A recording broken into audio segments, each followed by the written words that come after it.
কখনো কখনো রক্তের সম্পর্ক নয়, এক অচেনা মানুষই জীবনের সবচেয়ে বড় আপন হয়ে যায়। একটা ছেলে প্রতিদিন পার্কে গিয়ে একা বসে থাকতো। মুখে হাসি থাকলেও চোখে ছিল গভীর কষ্ট।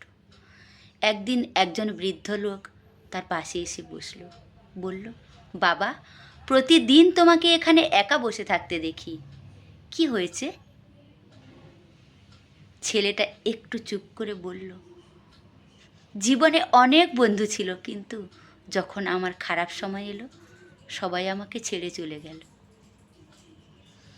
বৃদ্ধ লোকটা মৃদু হেসে বলল, তাহলে আজ থেকে আমি তোমার বন্ধু? ছেলেটা অবাক হয়ে বলল, আপনি তো আমাকে চেনেনই না। বৃদ্ধ বলল, মানুষকে চেনার জন্য বছরের দরকার হয় না, একটা কষ্টের গল্পই যথেষ্ট। তারপর থেকে প্রতিদিন তারা দুজনে একসাথে বসে গল্প করত। ছেলেটার মুখে আবার হাসি ফিরতে শুরু করলো।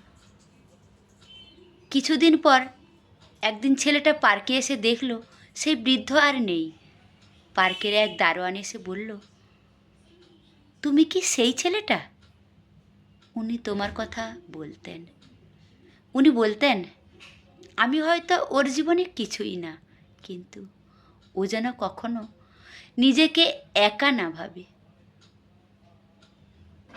ছেলেটার চোখে তখন জল, কারণ সে বুঝেছিল জীবনে অনেক মানুষ আসে, কিন্তু কিছু মানুষ অল্প সময়ে হৃদয়ে চিরদিনের জন্য জায়গা করে নেয়। কখনো কখনো রক্তের সম্পর্ক নয়, এক অচেনা মানুষই জীবনের সবচেয়ে বড় আপন হয়ে যায়।